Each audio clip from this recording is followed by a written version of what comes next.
Kalau sebuah majelis dibuka, diingatkan manusia kepada Allah Subhanahu wa Ta'ala, diedarkan kalimat-kalimat kebaikan di dalamnya, tapi majelis tadi tidak dimulai dengan salawat kepada baginda Rasulullah Sallallahu Alaihi Wasallam, maka majelis tadi disebut antanasifah, majelis bangkai, majelis busuk, majelis bau, majelis yang tidak bernilai di sisi Allah Subhanahu wa Ta'ala. Maka kita tidak ingin langkah kaki kita dari rumah kita masing-masing kita awali tadi dengan memberi sunnah Jumat di rumah kita masing-masing. Kita awali pula Jumat ini dengan memakai parfum wangi-wangian sebagai bagian dari sunnah Jumat itu sendiri.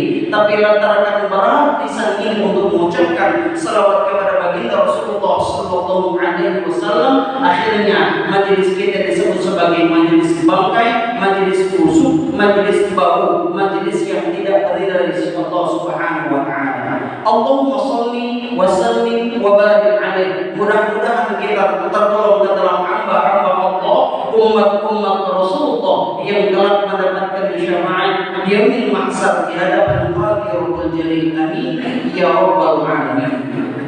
Ikhwatul iman rahimakumullah, melalui mimbar yang mulia ini khatib berwasiat kepada diri khatib pribadi dan kepada kita semua untuk senantiasa bertakwa kepada Allah Subhanahu wa Ta'ala, karena takwa adalah bekal terbaik yang harus kita bawa untuk menghadap kepada Allah Subhanahu wa Ta'ala.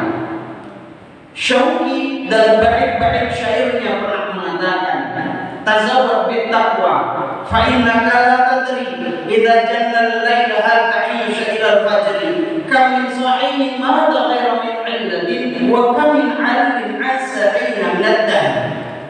Tazawwad bit taqwa, berbekallah kamu semuanya dengan takwa. Fa innaka la tadri, karena sungguh kau tidak pernah tahu idza janna al-laila hal ta'isha ila al-fajr, jika malam datang menjelang apakah engkau masih mampu untuk hidup sampai dengan pagi datang. Kam min sahihin mata ghairu min 'illatin, berapa banyak orang-orang yang sehat tubuh mereka sedang bugar, mata ghairu min 'illatin, meninggal tanpa pernah tahu penyakit apa yang sedang mereka derita. Wa kam min 'alimin 'asa'ina min ad-dahr, dan berapa banyak orang-orang yang sakit hanya bisa menikmati hari dan waktunya di atas tempat tidur belakang. Ternyata dia masih mampu untuk hidup dalam jangkauan yang tidak pernah terfikir oleh akal pikiran manusia sama sekali. Berapa banyak orang-orang yang tengah bermain-main di pagi hari, padahal di sore harinya kain kafannya sedang dituduh oleh orang banyak. Sahabat kenal Abu Bakar As-Siddiq dalam pesannya pun pernah mengatakan, al-kubru zulmun, kubur itu gelap. Man mata bila sadin, siapa yang meninggal tanpa bekal, faka'annama raqibal bahra bila safinatin, maka sungguh dia sama seperti orang-orang yang tengah menaungi lautan tanpa kapal.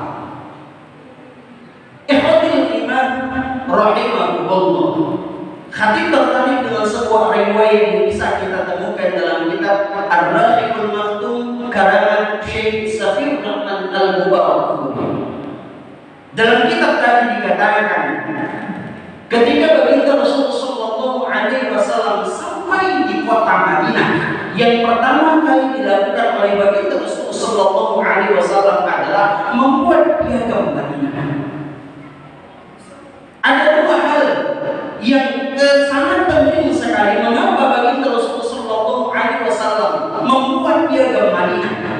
Hal pertama adalah baginda Rasulullah Sallallahu Alaihi Wasallam sadar betul bahwa beliau hanyalah seorang pendatang bersama dengan umat Islam yang bukan tidak mungkin satu waktu nanti beliau akan terusir dari kota Al-Madinah Al-Munawwarah. Maka untuk menunjukkan kedudukannya bersama dengan umat Islam ketika itu, baginda Rasulullah Sallallahu Alaihi Wasallam membuat piagam Madinah.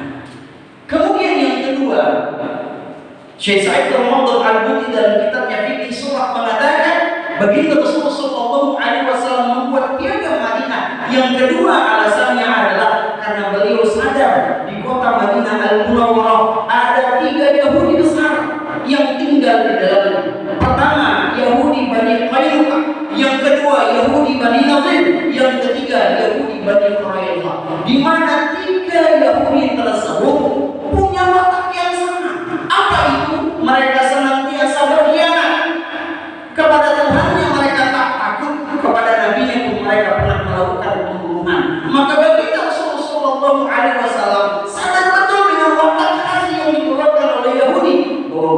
punya sifat pengkhianat. Yang salah satu isi klausul dari Piagam Madinah mengatakan, siapa yang melakukan pengkhianatan terhadap orang-orang yang ada di kota Madinah Al-Munawwarah, maka orang tersebut berhak untuk diusir dari Madinah Al-Munawwarah. Ternyata sejarah mencatat ketika perang Badar tengah terjadi, umat Islam ketika itu sudah siap untuk pergi melawan kafir ketika itu. Tapi ternyata Yahudi Bani Qainuqa melakukan pengkhianatan. Mereka memisahkan diri dari umat Islam. Kemudian mereka juga merendahkan wanita-wanita umat Islam yang tinggal di Madinah Al-Munawwarah. Maka setelah pulang dari perang Badar, yang pertama kali dilakukan oleh baginda Rasulullah SAW sesuai dengan isi Piagam Madinah, baginda Rasulullah SAW mengusir Yahudi Bani Qainuqa dari Madinah Al-Munawwarah. Ketika itu Bani Qainuqa tadi menyingkir ke sebuah daerah bernama daerah Khaybar yang jaraknya 160 km dari Madinah Al-Munawwarah. Berlanjut beberapa waktu kemudian, ketika perang Uhud tengah terjadi, baginda Rasulullah SAW kalah dalam perang Uhud tersebut. Ketika pulang dalam keadaan kalah, hendak menyejakkan kaki ke Madinah Al-Munawwarah, ketika itu ternyata Yahudi Bani Nadir menyiapkan sebuah batu besar yang hendak mereka lemparkan ke kepala baginda Rasulullah SAW. Tapi atas izin Allah Subhanahu wa Ta'ala, lemparan batu tersebut meleset hingga tidak sedikit pun melukai tubuh baginda Rasulullah SAW. Begitu sampai di kota Madinah Al-Munawwarah, baginda Rasulullah SAW mengusir Yahudi Bani Nadir dari kota Madinah Al-Munawwarah.